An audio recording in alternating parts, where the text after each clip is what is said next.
You are listening to the Horse Radio Network, part of the Equine Network family. What a beautiful day for horses in the morning.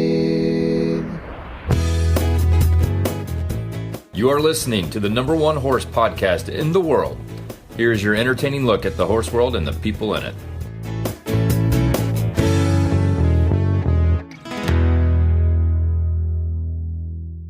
I am Glenn the Geek from Ocala, Florida. And I'm Kat Gunther from White Lake, Michigan. And you're listening to the Quarter Horse Podcast. Woohoo! First time for me on Horses in the Morning, the third Tuesday of every month. And this is July 16th. Good morning, Horse World. You're listening to the Quarter Horse Podcast, where we explore the versatility of the world's most popular breed of horse, the American Quarter Horse. Well, hi, Kat. It's so good to be here with you. I'm excited. I'm excited for you to join. I don't think we haven't done a show together. You've been with Ashley the whole time, right? We have not. This is our first one. Yay, I'm so excited. Ashley, by the way, is out having a baby. I know. I let her off so she could go have a baby. She seemed to think that was important for some reason. I don't know. I know. It's an important life event. I mean... Yeah. And actually, we're recording this a little bit ahead, so by the time this comes out, she's probably had her baby. She has it scheduled. So they're going to induce labor on the 14th. She's having the baby on the 15th. And you know Ashley well enough to know she is the most organized person in the world. And this baby is not going to ruin her schedule. So Oh, no. I'm so excited for all the pictures. Oh, and it's going to be an adorable baby. So. Oh yeah. We've talked about how she needs to get this baby a pony, like ASAP. Oh, I'm sure she will. So we're very excited for Ashley, but I'll be filling in for the next 3 months while she's off on baby duty. And what are we doing today? So we are talking to barrel racers Lisa Lockhart and Michelle Alley.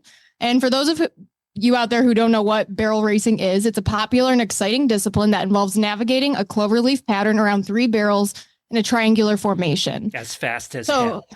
As fast as hell. The faster, the better. That's who wins. Whoever can get the quickest time. So, Glenn, do you have any experience with barrel racing? None at all, other than we've interviewed some barrel racers over the years, but we don't do that in carriages, not on purpose, so it's not something I've done, no. I don't have experience with it either, so we're going to be learning today. But You've never ridden a barrel course? I don't. I've watched it a lot. I'm scared of going that fast. I give them credit. I give them kudos. I like to lope in little circles and stop and spin, and that's about it. But quarter horses do make great athletes for this, though, because of their disposition and their agility. So I'm very excited to hear all about it from these professionals. Very good. Well, before we get to our guest, I wanted to ask you, I haven't had a chance to talk to you since you started podcasting. How are you enjoying being a podcast host? Oh, I love it. I love talking, especially about horses. So it just combines my 2 favorite things in this whole world, horses and talking. So I can't complain. And we'll remind if you're a new listener to the Quarter Horse Show, I met you at the WISA trade show, which is the Retailers Meets Wholesalers trade show in Dallas, right? Yes, you did. That's where we did our first interview for little Rapstar product. And that's right. I loved it. I interviewed her and I said, oh, she'd make a good host. What can we talk about? So here we are. Just get her talking. I have listened to an episode or two, and you two are really good together, actually. We have so much fun. We have so much fun. It's just, I don't know. She just has a great personality, and it's so easy to just bounce ideas and stories off her, and I love it. Are you still showing at all? No, not really. I might take my Gypsy Vanner to an open show soon, but at this point, I don't have a quarter horse. So and your Gypsy, I'm hoping in the future. I mean, you've had a lot of quarter horses in the past. Oh, yeah. Oh, yeah. Gypsy, a little more care for that one than the quarter horse. A little more hair. A lot of hair. It takes more time to clean him than it does to actually get ready to show. So it's just that hair is a nightmare. That's beautiful when it's all clean, but if anybody has some tips out there, let me know. Your horse is more high maintenance than you are, for sure. Oh, yeah. It's basically like extensions on steroids. Yeah, exactly. All right. Well, let's get to our first guest. Who's coming up first? So we are going to be talking to Michelle Alley first. Let's saddle up and get ready to learn about the fast-paced world of barrel racing. Everyone, welcome Michelle Alley to the show. Michelle is a Texas-based barrel racing trainer and down the alley performance horses owner. Michelle has prestigious accomplishments in the sport, including ranking top 5 in the WPRA, SDRA, and NRCA. So thank you for joining us today, Michelle. I'm excited to learn about barrel racing. Well, thank you so much for having me. Yeah. So can you just start off by telling us what initially drew you to this sport? What do you love about quarter horses? Just give us the rundown. So I grew up in a family that we raised quarter horses, and my family showed and rodeoed. My dad, he rode rough stock as well as roped. And he also, when I was growing up, did some reiners and cutters. My mom showed AQHA halter horses.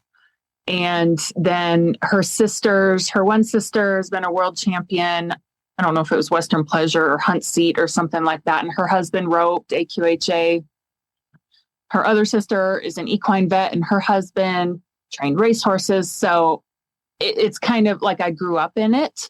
I did not necessarily grow up with big barrel racers around me. I actually did the play days and 4-H, and I roped and goat tied. And kind of make a long story short, my uncle that trained racehorses called me up one day and is like, I have this little mare. We called her Charger. She was like my first official barrel horse. She ran on the track, but she was little. She was like 14.2. And he's like, she's first out of the gates and she leads the way for the first 150 yards. And then the big horses take her over. But he said, I think she would make a heck of a barrel horse. I'm a very observative person. So, every year I always watch the NFR. So I always watch those girls and I study horsemanship, it doesn't matter where I'm at, a roping or a barrel race or rodeo, whatever. And my parents sent me to a couple barrel racing clinics, bought me some books. I remember reading the Charmaine James book, and I trained her on my own, and I guess just beginner's luck. And I'm blessed with a lot of natural ability. She was a winner. And I guess you think that it's easy with your first horse, you win. And so you just think it's always that easy, which obviously it's not, but that kind of drew me in. Wow, that's amazing. So you trained her on your own. What? I did, yes. Wow. What qualities do you think she had that made her such a good, athletic barrel horse? Well, she was super quick and catty. She was charged for Kirk and Lane's Leinster bred. She had a lot of natural ability. And like I said, I guess I've been blessed with a lot of feel for a horse. So it's easy for me to just I can jump ride a horse and know how to tune on them, how to fix them, how to jockey them, whatever. I'm very blessed with that. But just my competitive attitude and I have no fear. And yeah, she was just really good. And I actually had started her to the right barrel first, and she was a half second off. And I'm I'm just going to try her to the left barrel first. And the first time I ran her at a jackpot, she won the jackpot running left. And 2 weeks later, I took her to her first rodeo, and she won third right behind June Holman and Jill Moody, who had been to the NFR. So yeah, I had a ton of fun on her. Back in the day, years ago, Booger Barter produced World Barrel Racings, and most of them were down south. But I know Mom hauled me down to Ardmore. I placed on her there.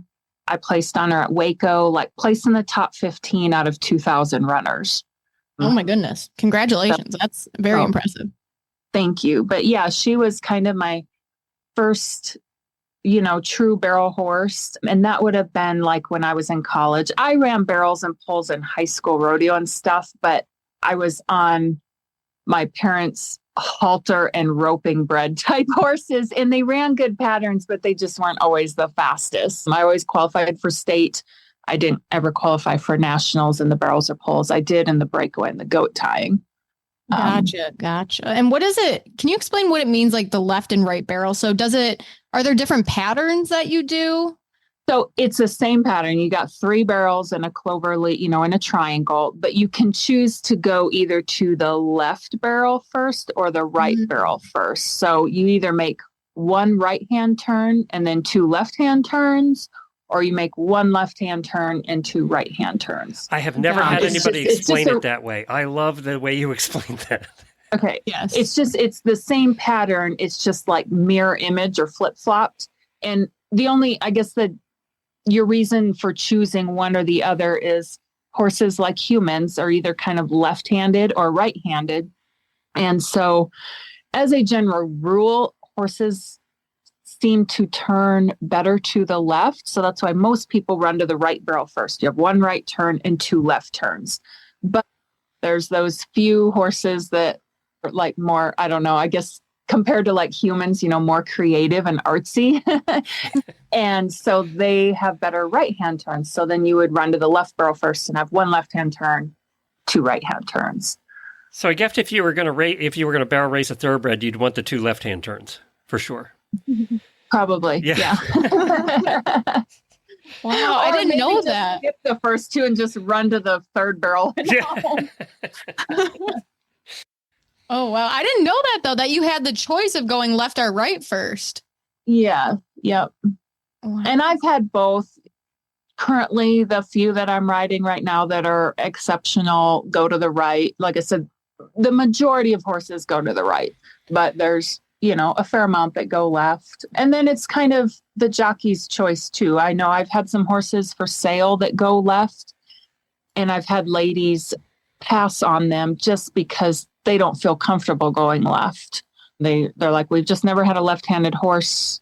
Feels awkward to us. I don't think it's a good fit. So yeah, it's kind of what the horse likes and what the jockey likes. What's involved in conditioning a top horse? What kind of conditioning do you do during the week, right? Is it just a lot of riding? Is it a lot of trotting? Do you do sets? What do you do? So, barrel horses just need that short burst of speed. So short sprints, quick feet. So my workout routine, it depends on where the horse is at in its training. A young horse, they're getting rode basically every day. I like to do long trotting. I lope circles, larger circles, both directions, and then they get worked on the pattern. I feel that's good enough shape for a horse in training. Like they don't need to be sprinting and have their air built up and stuff if they're not competing yet. Now, once they're competing, I do like to probably do some sprints, and like I have a pretty large arena, so I will just kind of open them up on the outside edge of my arena for a lap and then slow them down for a lap and then go fast for a lap. And I may only do a couple laps of that, and that's not every day, maybe once or twice a week. And then once the horses are competing, honestly, I don't ride them that much during the week because we're making 2 or 3, maybe even 4 runs on them, if they're like a top rodeo horse. And I feel like those 2 or 3 days off that they have when they're not competing, I use that more as rest. If I do ride, it's a very light workout because when they're getting run, it's just like athletes. If you're running 3 races a weekend, you're not going to train really hard during the week either because you're already in shape from your races. It's more recuperating and resting your muscles and everything. Like I said, if I do need to tune on them on the pattern, I just do slow work, walking, trotting, slow, collected lope.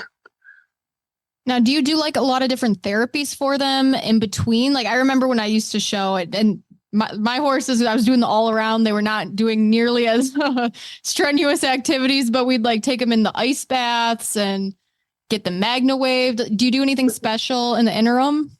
So, those things are all available at the futurities and the big barrel racings. You don't see as much of that at the rodeos, like the spa, the ice spa and all that, saltwater spas and the theraplates and stuff. But I've done that at times. I don't own any of those fancy things personally. I do believe in icing legs. Liniment, I have a couple sponsors that make some really good liniment, and so I'm pretty good at putting that over their backs, on their legs. The cloud boots or the soft ride boots when we're standing on hard surfaces. My trailer has air rides, so I think that helps with the traveling. What's your favorite memory with your quarter horse and why? It could be something funny, like a proud moment. Oh gosh, that's a tough one. There's been so many good moments. Like, you guys probably don't know, like, the story of my good mare Saucy, which is the mare that has won so much for me at the pro rodeos. It has put me in the top 25 multiple times in the world.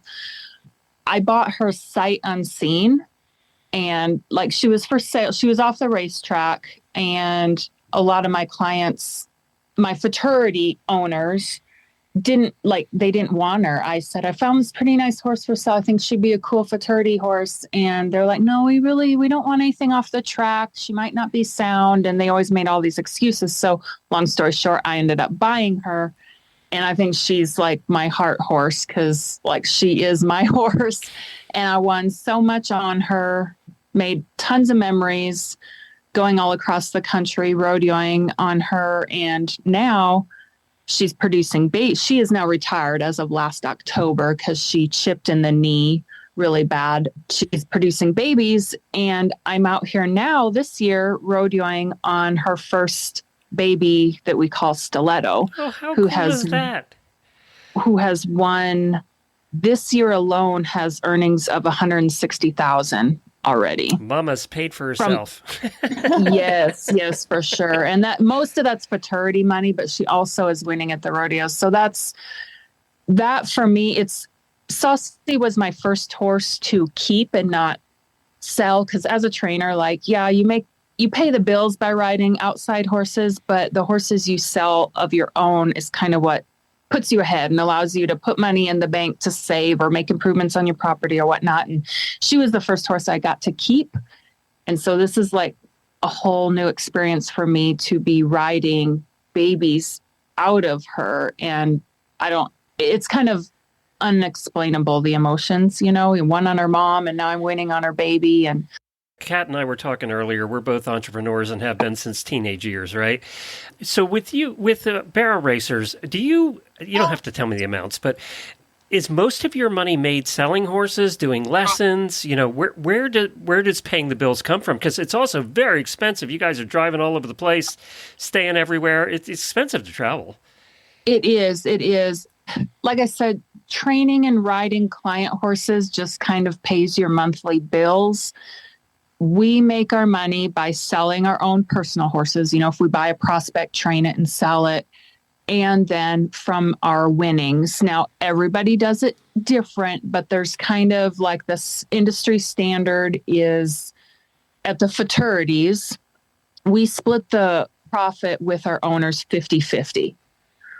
And then at the rodeos, everybody does it different. On rodeos, usually you give the owner of the horse 25% and you as the jockey get to keep the rest. Now, obviously, if it's your own horse, you keep all of it rodeoing. So, yeah, I would say selling your own horses and then your winnings at the races. Because, yeah, just the monthly training that you invoice your clients, like that just kind of gets you by, never gets you ahead. Mm-hmm. Well, and that's true on the English side too, by the way. Mm-hmm. Yeah, I think it's true with horses. In other words, you kind of have to be successful. I mean, if you're not winning and you're not selling high dollar horses, honestly, I don't know how people do it. I think they have help, family or whatever, or you don't see them in the business for, decades or whatever. They're not successful long term. I think that's true of English side and Western side, both. Mm-hmm. Yeah. Well, that's very cool. Well, thank you for joining us. Where can people follow you? Well, on Facebook, so it's just under Michelle Alley. I'm at my maximum 5,000 friends or whatever, but my profile is public. Like anybody can see, because I don't post anything personal on there. It's all just about the horses and the business. Instagram, I think if you just look my name up, you can find it. Oh, this is so bad. I don't even know my actual Instagram handle. And then on Snapchat, I'm also got a public profile and it's just my name. And I post a lot of pictures or short, funny, video clips of the horses and my travels. I like to post a lot Today I went hiking up the Bighorn Mountains this morning. And so I posted a lot of really cool pictures from that. So, but yeah, if you just Google my name, I think it all comes up, the Facebook, Instagram, and Snapchat. One. Well, I want to remind everybody before our next guest that you can find the Quarter Horse podcast as its own separate RSS feed. Yes, it's part of Horses in the Morning, but if you just want to listen to the Quarter Horse podcast every month, you can go. You can enjoy your favorite equine videos all in one place with Ride TV, the ultimate equine streaming platform. The newly relaunched Ride TV has all the series you love, like Cowgirls and Ridiculous Ranches, plus top-tier training videos and event footage from BailRacing.com and Horse and Rider on Demand. Whether you're ready to relax with your favorite series, binge-watch competition footage, or train with a world champion, subscribe to Ride TV today for only $19.99 to see where your ride takes you. Visit ridetvgo.tv to subscribe. The Quarter Horse podcast on any podcast player. Look it up. You'll find it there, and you can just, subscribe, and then you can listen to the Quarter Horse podcast by itself when it comes out. Now, obviously, if you want to listen to the rest of Horses in the Morning that I co-host, that would be great. But if you don't, and you're in love with Kat, and you just want to listen to her, then you can do that through the Quarter Horse podcast RSS feed. Just search for it on your podcast player. Now, when I met you, the reason I met you is because of your products. You have a business. I know you probably don't talk about it much on the show, so tell everybody about what you do. Yeah, so right now I'm working on combining my original business Behind the Bit Show Clothing, which is like all horse show clothes, buying and selling, consigning, renting. I'm combining that with my other business, which was called Equine Redefined, which is more of like a product. That's where I had my Rapstar product for sale. And I'm putting those two together and making it just Behind the Bit. Because that I started Behind the Bit Show Clothing when I was 13. And it's a business that's grown up with me for the past 10 years. And I want to see if I can make it into something a little more. So check out behindthebit.com. I love you because of that. I was an entrepreneur from the time I got hired out of high school to sell insurance and then never looked back. Yeah. And so I love that about you, that you started so young and that you're out there plugging, still doing it. Yeah, no, I just love it. And it's not my full-time gig, but it's a good way to make a little side money, but just do something that I love to do and that is interesting to me and something that can be mine that I can grow. Where can people find the products? What do they find? Yeah. So what do they find or where do they find it? Both. So what they can find right now, my little Rapstar, which is what you interviewed me about, I think last year. Yep. It's a polo wrapping device, patent pending and trademarked. And that can be found on my page behindthebit.com. And there's little hyphens in between behind and the bit. And then it can be found on Amazon too if you look up Rapstar polo wrapping products. There you go. And that's how we met. Yep. And it works well. I mean, it really does work. And you know what? Horse husbands always get stuck doing that at horse shows. It's like, here, you wrap the polo wraps while, your wife's panicking. So I know why they have us do that too. Do you know the real reason why they have horse husbands do that? What's the real reason? So we're not bugging them. There you go. So I've had people buy it, Rapstar, and then they have their kids wrap it. Yeah, there you go. Like to keep them busy. It keeps them busy. That's right. Once you get the hang of it, it's like actually kind of enjoyable because you're like, oh, it's kind of satisfying to watch. Husband, kids, about the same actually when you think about it. Yeah. Yeah, especially at horse shows. All right. What was the website again? behind-the-bit.com. And you can find us on Facebook too at Behind the Bit. Who's up next? We are going to be talking to Lisa Lockhart. And she is extremely qualified. But I'm going to say it different. Why don't you just read her intro? Okay. Why don't you read her intro? That's the only way it's going to make sense. So I'll say it again. 3, 2, 1. And who's coming up next? So our next guest is Lisa Lockhart with 16 national finals rodeo qualifications, which that blew me out of the water alone. But 3 American rodeo championships and more than $3.1 million in career earnings. Lisa knows her way around the barrels, so we're very excited to be speaking with her today. So hi, Lisa. Thank you for chatting with us today. I'm excited to learn about your journey with barrel racing. Can you first tell us about how you started riding and you got involved with horses in the first place? Oh, goodness. Well, that was a long time ago. But, we lived on a farm and a ranch and basically farming, but we had horses. And so, I don't know, I just had a love for horses early on. I just thought they were the coolest animals. Of course, I had a pony and I'm the youngest of the family. So I think by the time I rolled around that my mom was just allowed me to mess with that pony all the time. She would stick me on that pony in the front yard and just let me ride all day long. So he's basically my babysitter. And I don't know, I just grew up a horse crazy little girl. I can't tell you why, but I've just had this passion and love for horses since as long as I can possibly remember. Oh, I love that. So did you have quarter horses? Like what year or age, I should say, did you start getting involved with the quarter horses as a breed? Oh, gosh. We had a little bit of menagerie of everything. I remember one of my first horses I ever got to compete on was a big old ranch horse, but he was a paint horse. His name was Chief. And so, I'm sure we just had a little bit of everything. I remember actually it was, I wrote a POA. And so just growing, my dad didn't know a lot about it. My mom knew nothing. So, by the time my sisters kind of got a little bit more involved and in high school, I think we kind of started stepping up our game and asking questions and trying to figure out how to get better horses and things like that. So I had the pioneers before me to do the homework. And, it probably wasn't until I was probably closer to junior high and, things like that to where, and like I said, my sisters were my pioneers before me. And then we all know once you get more involved and educated and as time goes on, how this sport perfects no matter what sport you're in. So, you got to step up your game and including the horsepower. So to think back what it was then compared to what it is today, it's pretty mind blowing. But, that's, 50 plus years. So a lot of changes in 50 years. Yeah. Can you explain, on a broad level, like those changes and what you've seen in barrel racing over the years, like how it's evolved?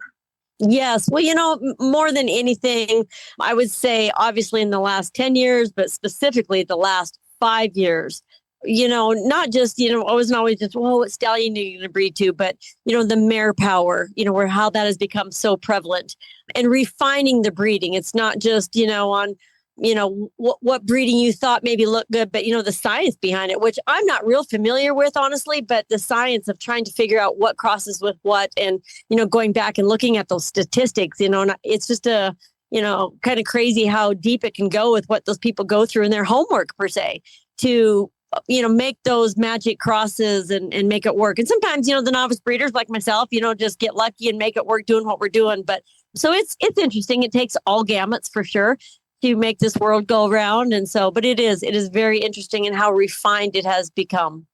Oh, for sure. And the horses are such athletes. Like they are just, it's amazing to watch them. And the muscles on them, I'm blown away. And so like, what do you think that it is about quarter horses that can make them such a versatile athlete for something like barrel racing?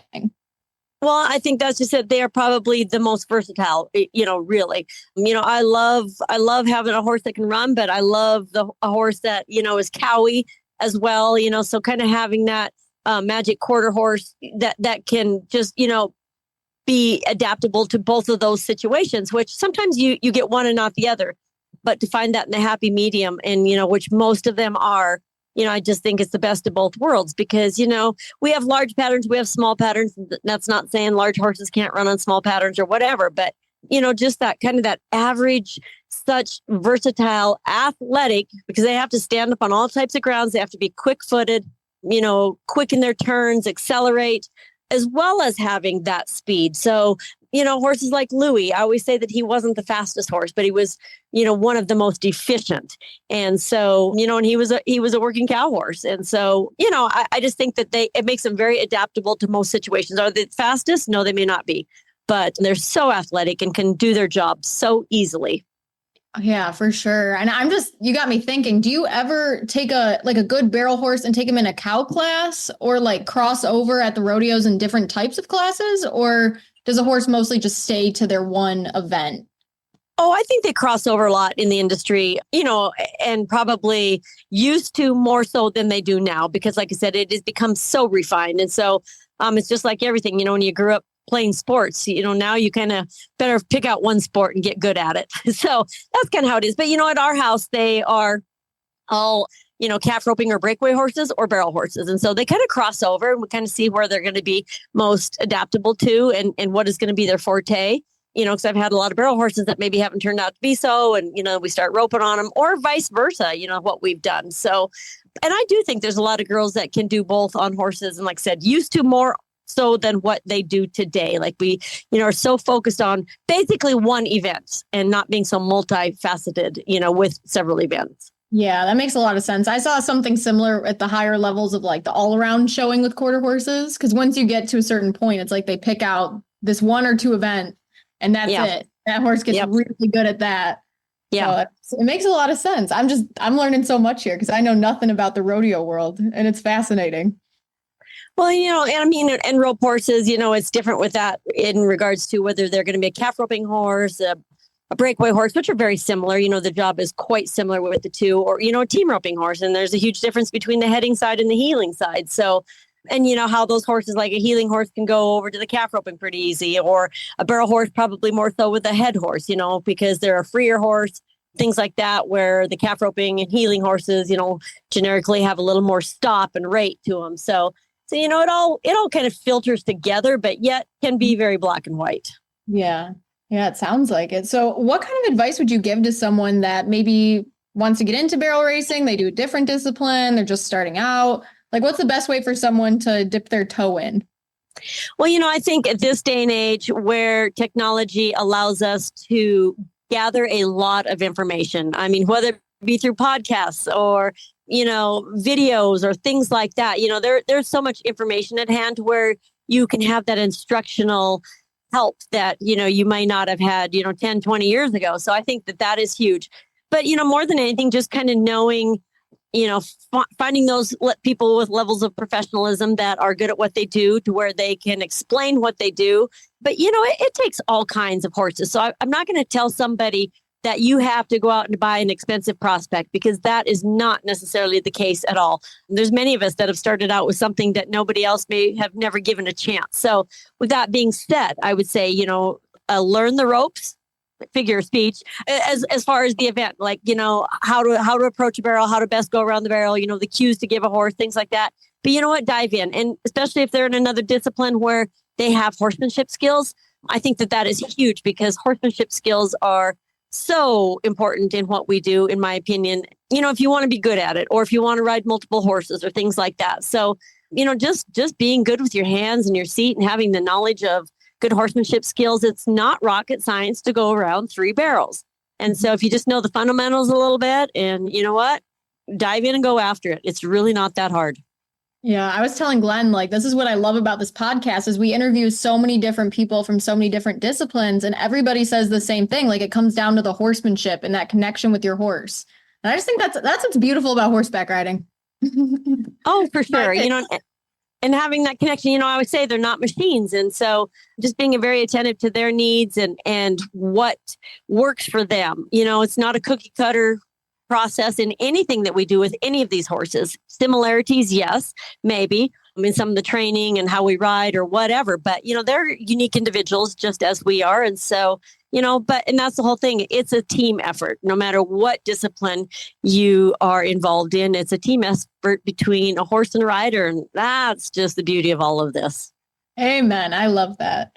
And that kind of can lead me into my last question, where we're saying they're unique individuals. I want to know, do you have any funny stories or like a favorite moment with one of your quarter horses?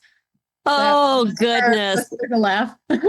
There's so many, they're all such characters in their own right. And, those with big personalities, which I guess I would deem those kind are the ones that are people lovers as well, that love attention and, whether they're untying themselves or untying their buddies or undoing a halter or, wanting their butt scratched or, just things like that. I just think, I can't even begin to think of a funny story of stuff happening, but I can. There was one time. Okay, so Louis, and I was just trying to think about Louis in particular. When Louis was very young, a lot of the horses that haven't made the grade of being the great horses yet, sometimes they get turned out in a big pasture across our road from our house. And so every morning I'd have to go down my driveway and get onto this county road to go to the school bus. And Louis would stand at the end of that gate, or at the gate at the end of our driveway, along with probably, 5 other horses. And when we would turn that corner to head to the school bus with my 3 little children, he would race alongside of our car like a border collie dog. And, we used to just laugh at him like, Louis was definitely a character. And I always called him the Dennis the Menace type of boy. He was always into mischief, but, not in a bad way. But, he was It's just, he had a huge personality. And so, but yeah, the kids would just squeal every morning, just laughing with delight to watch Louis race alongside the cars. We were probably late for the school bus as it was. So he was zipping along pretty good. Well, thank you so much for joining us, Lisa. Where can people find you? I don't have a huge presence on social media very often. So I do have Team Lockhart, _Lockhart on Instagram, or Lisa Lockhart, professional barrel racer on Facebook. But those are about the only places that I try to stay involved and keep in touch. I'm kind of old school. And life is busy. I'm always horsing around and doing what I need to do. So, but yeah, I try to keep in touch. And, a lot of our, like the WPRA, which stands for the Women's Professional Rodeo Association, always has a lot of stuff, barrelracing.com, Barrel Racing Report. So there's just a lot of places that keep people involved and in the loop with what barrel racers are doing. That sounds great. We'll tag some of those below as well in the show notes. So thank you so much for joining us today. That sounds great. Well, thank you so kindly. I appreciate it. So would you say in your history of showing that you've done mostly Western, mostly English, or just an equal amount of both? I would say an equal amount of both, because I started with English, like dressage and all that, and then went into the quarter horse all around showing. And I focused mostly on equitation with that as far as English goes, and the rest was Western, but nowhere near the level of speed that you see in this barrel racing stuff. You haven't won $3.1 million in career earnings? 2.9, okay? Okay, all right, sorry. You're a slacker. I'm slacking. No, that's amazing to me. I mean, it really is. These horses and riders are just such athletes. And it's beautiful to watch. We joke about it on the show all the time that the Western world's where the money is, because you don't win that running eventing. Oh, yeah, No. I know. Especially these rodeos. Yeah. I think because it draws such a crowd. I mean, the adrenaline, it's just fun to watch. And I think that's where they fill the stadiums and they get major league sponsors. They get bigger, much bigger sponsors. And I think, that just, and it's good on TV. Oh, yeah. I mean, it's fun to watch. Yeah. If you're into horses or not, you're like, wow, look how fast that animal is running around these barrels. And they're so precise. It's amazing. It also surprises me. Jamie, my co-host here for 14 years, had never been to a rodeo. And she took a bunch of friends and they went to a rodeo, and she came back and going, well, I can see why it's so popular. Yeah, it's just fun. Yeah. Like She had a great now time. I want to go to a rodeo right now. I gotta find one. You eat the food, you sit there and you watch it. The only thing, she's so funny because she does not like, what'd she call it? The calf tackling or the whatever. She had a funny name for it. Yeah, that if you're not a rodeo person and haven't grown up in the Western world, that one, when I've brought non-horsey people to rodeos, that's the one that bothers them all the time. Yeah, I guess it's understandable from an outside point of view. Yeah. I mean, I was the same way when I looked at it. It's kind of funny. I like to rope my fake cow. That's kind of like a fun little pastime I have. I get, my TSC rope, and I have the fake little longhorn steer, and I rope in my driveway. Are you any good?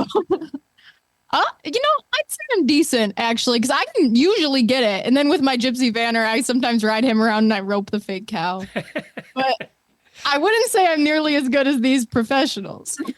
Are gypsies Not yet. laid back? Are gypsy vanners gypsies, they are the most calm, docile horses. They're the only other breed that I'd compare to like most quarter horses, just as being so calm and willing. So I love both breeds so much. Well, so today proved it, what we've been saying all along. Money is in the Western world.